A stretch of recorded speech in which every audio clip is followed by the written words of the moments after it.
Current electricity. Introduction. In Chapter 1, all charges, whether free or bound, were considered to be at rest. Charges in motion constitute an electric current.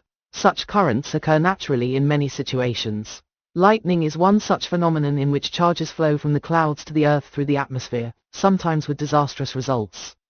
The flow of charges in lightning is not steady, but in our everyday life we see many devices where charges flow in a steady manner, like water flowing smoothly in a river. A torch and a cell-driven clock are examples of such devices. In the present chapter, we shall study some of the basic laws concerning steady electric currents. Electric current. Imagine a small area held normal to the direction of flow of charges. Both the positive and the negative charges may flow forward and backward across the area. In a given time interval t, let Q plus be the net amount, i.e., forward minus backward, of positive charge that flows in the forward direction across the area. Similarly, let Q be the net amount of negative charge flowing across the area in the forward direction. The net amount of charge flowing across the area in the forward direction in the time interval t, then, is Q equals Q plus Q. This is proportional to T for steady current. And the quotient is defined to be the current across the area in the forward direction. If it turn out to be a negative number, it implies a current in the backward direction. Currents are not always steady, and hence more generally, we define the current as follows. Let Q be the net charge flowing across a cross-section of a conductor during the time interval t, that is between times t and t plus t. Then, the current at time t across the cross-section of the conductor is defined as the value of the ratio of Q to t in the limit of t tending to 0. In SI units, the unit of current is ampere. An ampere is defined through magnetic effects of currents that we will study in the following chapter. An ampere is typically the order of magnitude of currents in domestic appliances. An average lightning carries currents of the order of tens of thousands of amperes, and at the other extreme, currents in our nerves are in microamperes.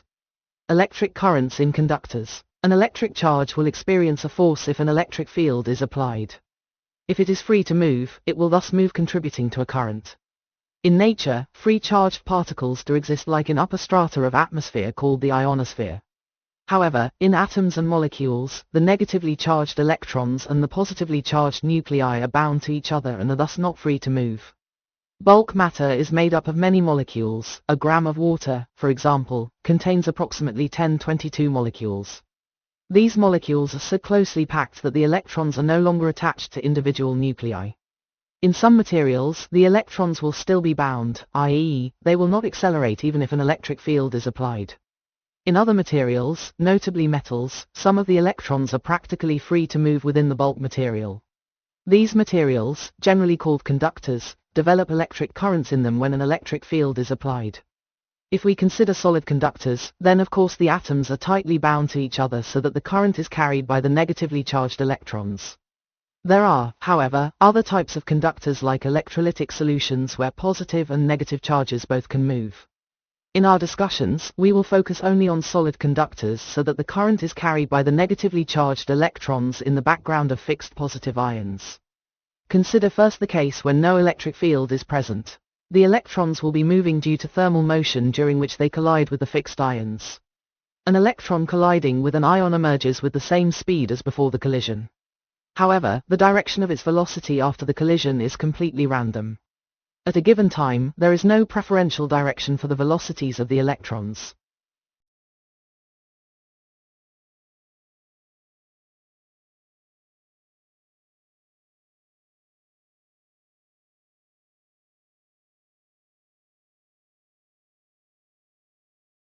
Thus, on the average, the number of electrons traveling in any direction will be equal to the number of electrons traveling in the opposite direction.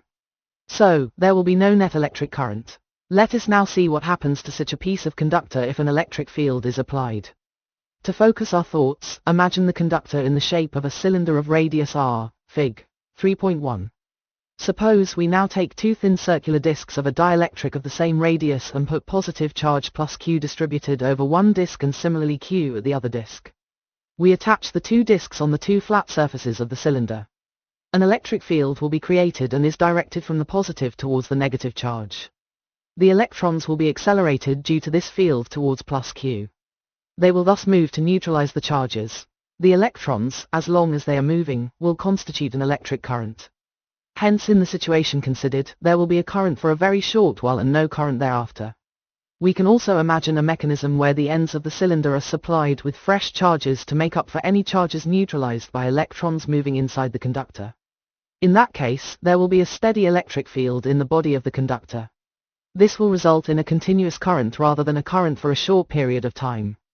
Mechanisms which maintain a steady electric field are cells or batteries that we shall study later in this chapter. In the next sections, we shall study the steady current that results from a steady electric field in conductors. Ohm's law, a basic law regarding flow of currents, was discovered by G.S. Ohm in 1828, long before the physical mechanism responsible for flow of currents was discovered. Imagine a conductor through which a current I is flowing and let V be the potential difference between the ends of the conductor. Then Ohm's law states that VI or V equals RI, where the constant of proportionality R is called the resistance of the conductor. The SI units of resistance is ohm and is denoted by the symbol. The resistance R not only depends on the material of the conductor but also on the dimensions of the conductor. The dependence of R on the dimensions of the conductor can easily be determined as follows. Consider a conductor satisfying EQ 3.3 to be in the form of a slab of length L and cross-sectional area A, Fig.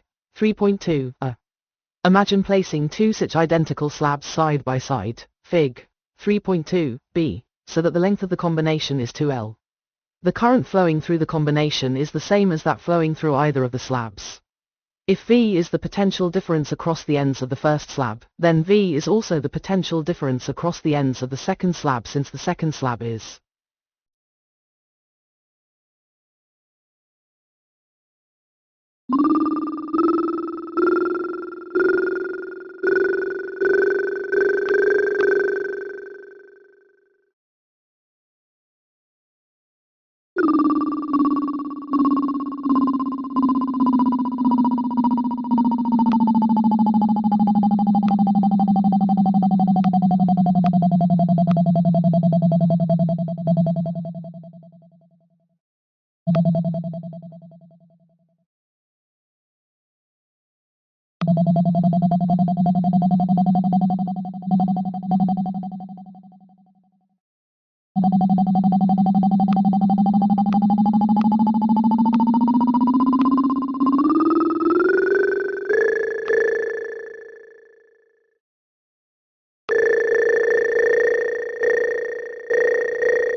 identical to the first, and the same current I flows through both.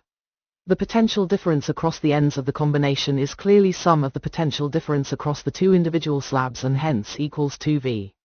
The current through the combination is I and the resistance of the combination RC is, from EQ 3.3, since V, I equals R, the resistance of either of the slabs. Thus, doubling the length of a conductor doubles the resistance. In general, then resistance is proportional to length, RL, 3.5. Next, imagine dividing the slab into two by cutting it lengthwise so that the slab can be considered as a combination of two identical slabs of length L, but each having a cross-sectional area of A, 2, Fig. 3.2 c. For a given voltage V across the slab, if I is the current through the entire slab, then clearly the current flowing through each of the two half slabs is I2. Since the potential difference across the ends of the half slabs is V, i.e., the same as across the full slab, the resistance of each of the half slabs R1 is. Thus, halving the area of the cross-section of a conductor doubles the resistance. In general, then the resistance R is inversely proportional to the cross-sectional area. Combining EQs 3.5 and 3.7, we have. And hence for a given conductor, where the constant of proportionality depends on the material of the conductor but not on its dimensions, is called resistivity. Using the last equation, Ohm's law reads, current per unit area, taken normal to the current, IA, is called current density and is denoted by J. The SI units of the current density are A per square meter. Further, if E is the magnitude of uniform electric field in the conductor whose length is L, then the potential difference V across its ends is L. Using these, the last equation reads,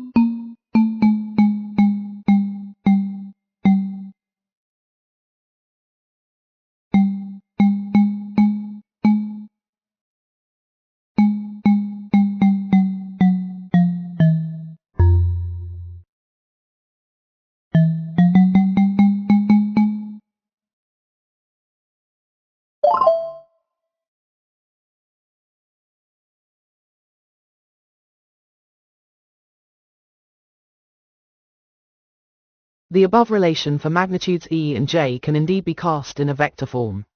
The current density, which we have defined as the current through unit area normal to the current, is also directed along E and is also a vector J, JE. Thus, the last equation can be written as, where is called the conductivity. Ohm's law is often stated in an equivalent form, EQ 3.13, in addition to EQ 3.3.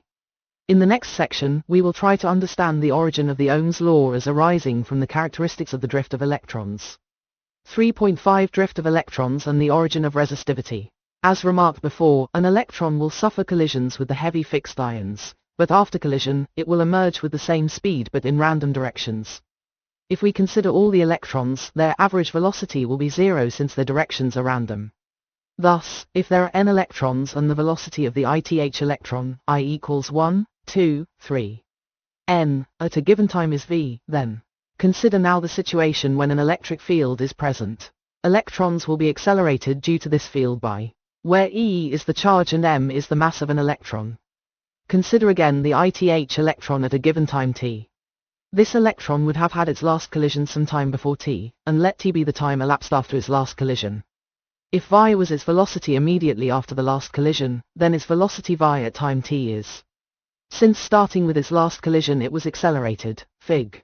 3.3, with an acceleration given by EQ 3.15, for a time interval t. The average velocity of the electrons at time t is the average of all the v(s). The average of v(s) is 0, EQ 3.14, since immediately after any collision, the direction of the velocity of an electron is completely random. The collisions of the electrons do not occur at regular intervals but at random times. Let us denote by the average time between successive collisions. Then at a given time, some of the electrons would have spent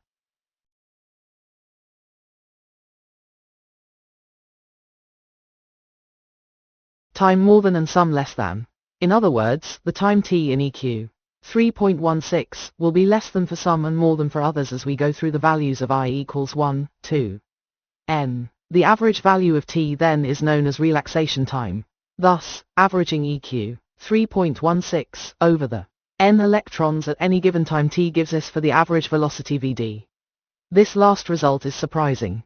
It tells us that the electrons move with an average velocity which is independent of time, although electrons are accelerated. This is the phenomenon of drift, and the velocity Vd in EQ 3.17 is called the drift velocity. Because of the drift, there will be net transport of charges across any area perpendicular to E. Consider a planar area A, located inside the conductor such that the normal to the area is parallel to E, Fig. 3.4. Then because of the drift, in an infinitesimal amount of time t, all electrons to the left of the area at distances up to Vd, t would have crossed the area. If n is the number of free electrons per unit volume in the metal, then there are nt, Vd, are such electrons. Since each electron carries a charge E, the total charge transported across this area to the right in time t is NEA, Vt. E is directed towards the left and hence the total charge transported along E across the area is negative of this. The amount of charge crossing the area A in time t is by definition, Eq. 3.2, IT, where I is the magnitude of the current. Hence, substituting the value of Vd from Eq. 3.17, by definition I is related to the magnitude, J, of the current density by I equals J, A, 3.20, hence, from EQs, 3.19, and 3.20, the vector J is parallel to E and hence we can write EQ. 3.21, in the vector form. Comparison with EQ. 3.13, shows that EQ. 3.22, is exactly the Ohm's law if we identify the conductivity as. We thus see that a very simple picture of electrical conduction reproduces Ohm's law. We have, of course, made assumptions that and n are constants, independent of E. We shall, in the next section, discuss the limitations of Ohm's law.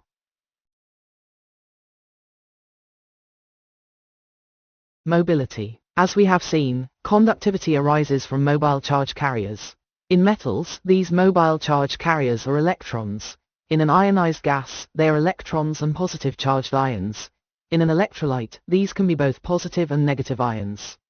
An important quantity is the mobility defined as the magnitude of the drift velocity per unit electric field. The SI unit of mobility is m2 Vs and is 104 of the mobility in practical units, see m2 Vs. Mobility is positive. From EQ 3.17, we have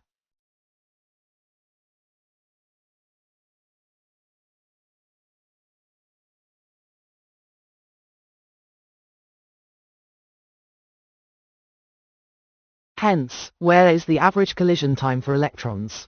Limitations of Ohm's law. Although Ohm's law has been found valid over a large class of materials, there do exist materials and devices used in electric circuits where the proportionality of V and I does not hold.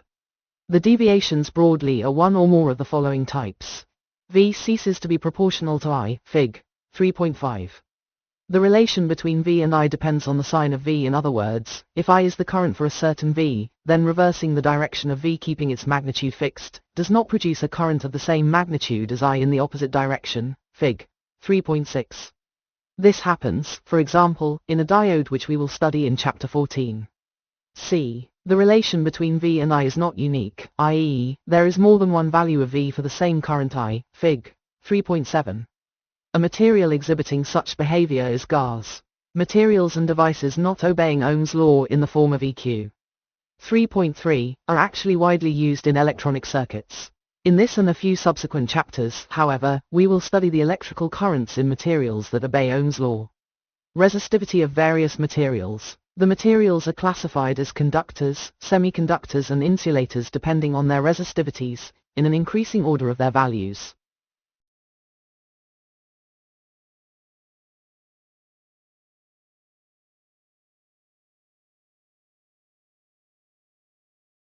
Metals have low resistivities in the range of 10 to 8 m to 10 to 6 m. At the other end are insulators like ceramic, rubber and plastics having resistivities 10-18 times greater than metals or more. In between the two are the semiconductors. These, however, have resistivities characteristically decreasing with a rise in temperature. The resistivities of semiconductors can be decreased by adding small amount of suitable impurities. This last feature is exploited in use of semiconductors for electronic devices.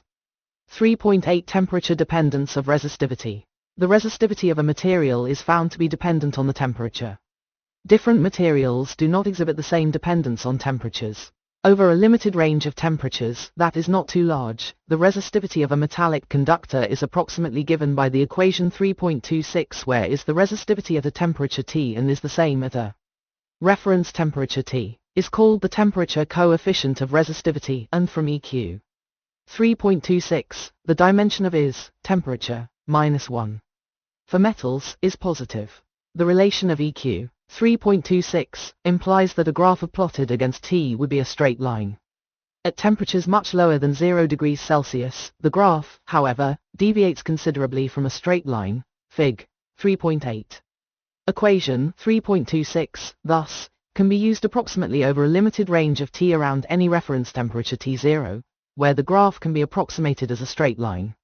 Some materials like nichrome, which is an alloy of nickel, iron and chromium, exhibit a very weak dependence of resistivity with temperature, Fig. 3.9. Manganin and constantan have similar properties. These materials are thus widely used in wire-bound standard resistors since their resistance values would change very little with temperatures. Unlike metals, the resistivities of semiconductors decrease with increasing temperatures. A typical dependence is shown in Fig. 3.10.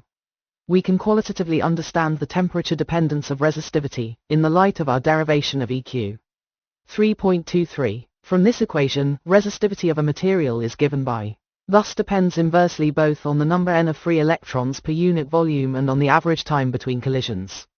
As we increase temperature, average speed of the electrons, which act as the carriers of current, increases, resulting in more frequent collisions. The average time of collisions thus decreases with temperature. In a metal, n is not dependent on temperature to any appreciable extent, and thus the decrease in the value of with rise in temperature causes to increase as we have observed. For insulators and semiconductors, however, n increases with temperature. This increase more than compensates any decrease in EQ 3.23, so that for such materials, decreases with temperature.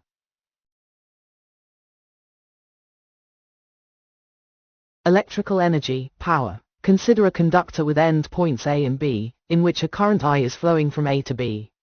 The electric potential at A and B are denoted by V, A, and V, B, respectively. Since current is flowing from A to B, V, A, greater than V, B, and the potential difference across AB is V equals V, A, V, B, greater than 0. In a time interval T, an amount of charge Q equals IT travels from A to B. The potential energy of the charge at A, by definition, was QV, A, and similarly at B, it is QV, B.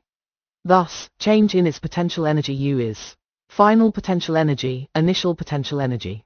If charges moved without collisions through the conductor, their kinetic energy would also change so that the total energy is unchanged. Conservation of total energy would then imply that is, thus, in case charges were moving freely through the conductor under the action of electric field, their kinetic energy would increase as they move. We have, however, seen earlier that on the average, charge carriers do not move with acceleration but with a steady drift velocity. This is because of the collisions with ions and atoms during transit. During collisions, the energy gained by the charges thus is shared with the atoms. The atoms vibrate more vigorously, i.e., the conductor heats up. Thus, in an actual conductor, an amount of energy dissipated as heat in the conductor during the time interval T is W equals IVT, 3.31, the energy dissipated per unit time is the power dissipated. P equals with T and we have, P equals IV.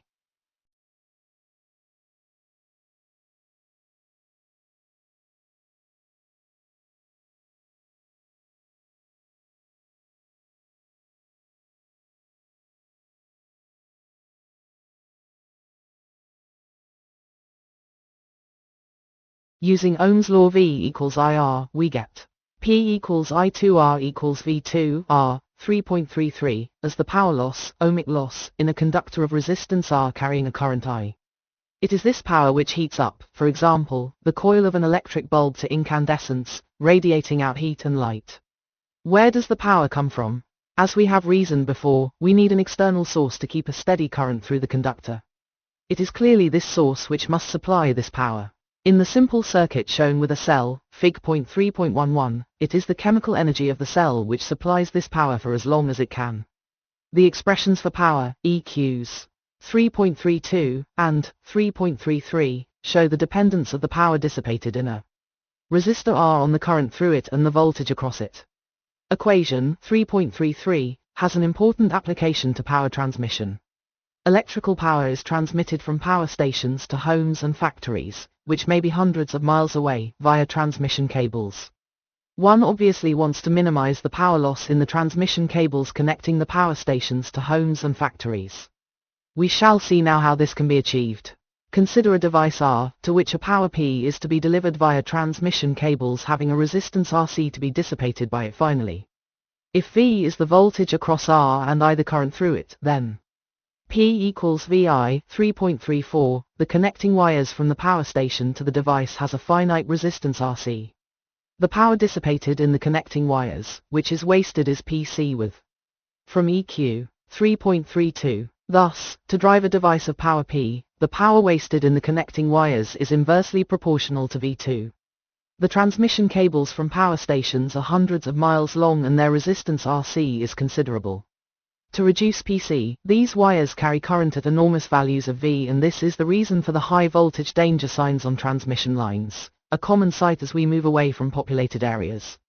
Using electricity at such voltages is not safe, and hence at the other end, a device called a transformer lowers the voltage to a value suitable for use.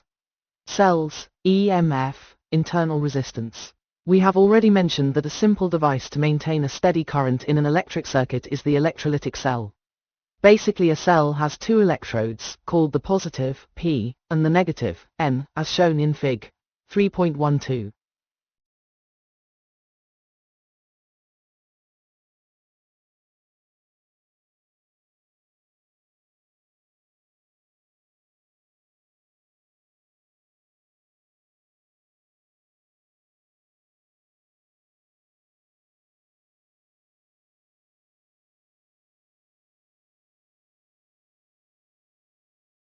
They are immersed in an electrolytic solution.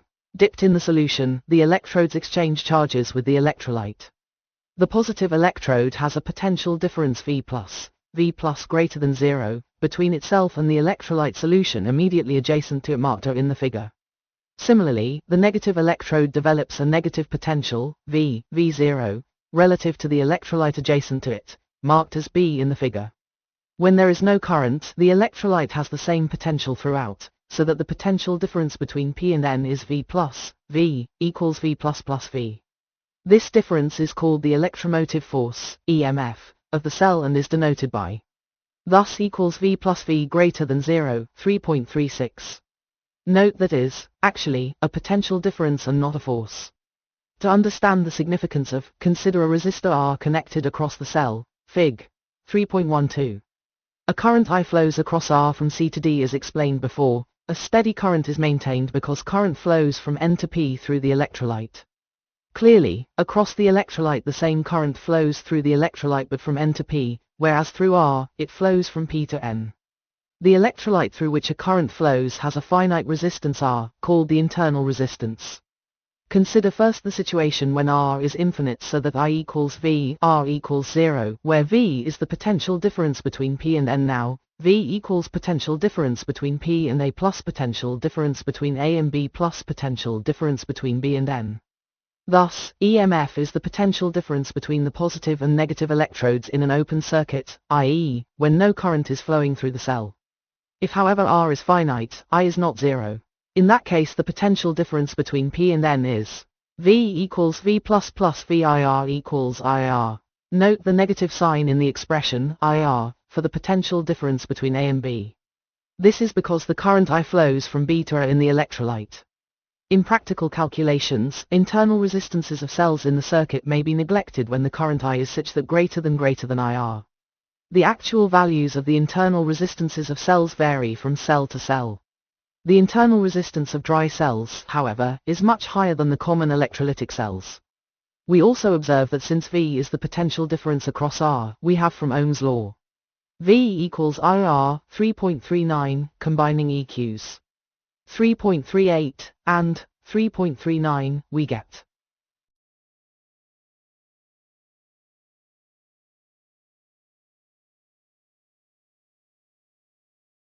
The maximum current that can be drawn from a cell is for R equals 0 and it is Imax equals R. However, in most cells the maximum allowed current is much lower than this to prevent permanent damage to the cell. 3.11 Cells in series and in parallel. Like resistors, cells can be combined together in an electric circuit. And like resistors, one can, for calculating currents and voltages in a circuit, replace a combination of cells by an equivalent cell. Consider first two cells in series, Fig. 3.13, where one terminal of the two cells is joined together leaving the other terminal in either cell free. 1, 2 are the emphs of the two cells and R1, R2 their internal resistances, respectively. Let V, A, V, B, V, C be the potentials at points A, B and C shown in Fig. 3.13. Then V, A, V, B is the potential difference between the positive and negative terminals of the first cell.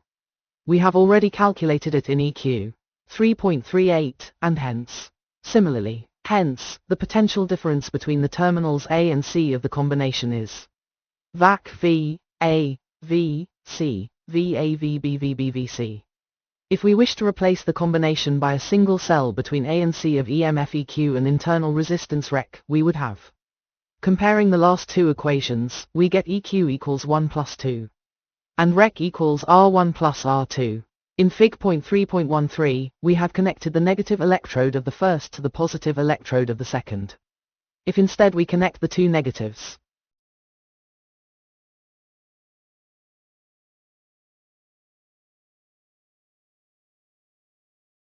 EQ 3.42 would change to V equals IR and we will get. The rule for series combination clearly can be extended to any number of cells. The equivalent EMF of a series combination of n cells is just the sum of their individual emphs, and the equivalent internal resistance of a series combination of n cells is just the sum of their internal resistances.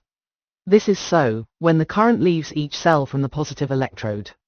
If in the combination the current leaves any cell from the negative electrode, the EMF of the cell enters the expression for with a negative sign, as in EQ 3.47. Next, consider a parallel combination of the cells, Fig. 3.14. I1 and I2 are the currents leaving the positive electrodes of the cells. At the point B1, I1 and I2 flow in whereas the current I flows out. Since as much charge flows in as out, we have I equals I1 plus I2, 3.48, let V, B1, and V, B2, be the potentials at B1 and B2, respectively. Then, considering the first cell, the potential difference across its terminals is V, B, V, B. Hence, from EQ 3.38, points B and B are connected exactly similarly to the second cell. Hence, considering the second cell, we also have, combining the last three equations, I1 I2. Hence, V is given by, if we want to replace the combination by a single cell between B1 and B of EMF and internal resistance R, we would have. The last two equations should be the same and hence. In Fig. 3.14, we had joined the positive terminals together and similarly the two negative ones, so that the currents I1, I2 flow out of positive terminals. If the negative terminal of the second is connected to positive terminal of the first, EQs.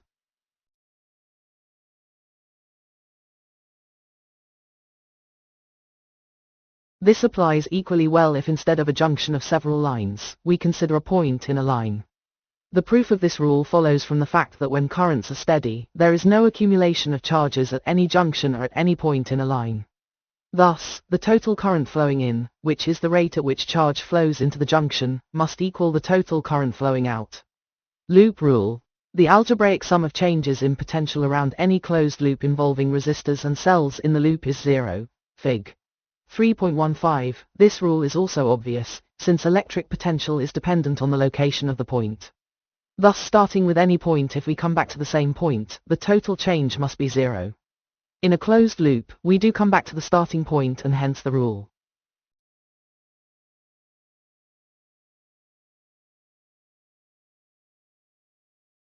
Wheatstone bridge. As an application of Kirchhoff's rules, consider the circuit shown in Fig.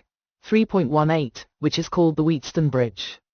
The bridge has four resistors R1, R2, R3 and R4. Across one pair of diagonally opposite points, A and C in the figure, a source is connected. This, i.e., AC, is called the battery arm. Between the other two vertices, B and D, a galvanometer G, which is a device to detect currents, is connected.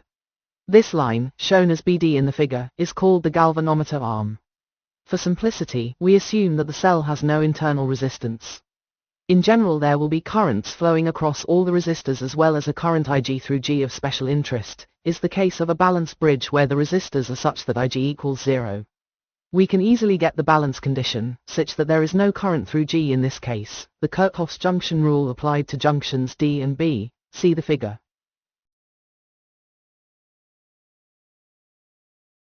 Immediately gives us the relations I1 equals I3 and I2 equals I4. Next, we apply Kirchhoff's loop rule to closed loops ADBA and CBDC. The first loop gives and the second loop gives, upon using I3 equals I1, I4 equals I2. From EQ 3.62, we obtain, whereas from EQ 3.63, we obtain. Hence, we obtain the condition. This last equation relating the four resistors is called the balance condition for the galvanometer to give zero or null deflection. The Wheatstone bridge and its balance condition provide a practical method for determination of an unknown resistance. Let us suppose we have an unknown resistance, which we insert in the fourth arm. R4 is thus not known.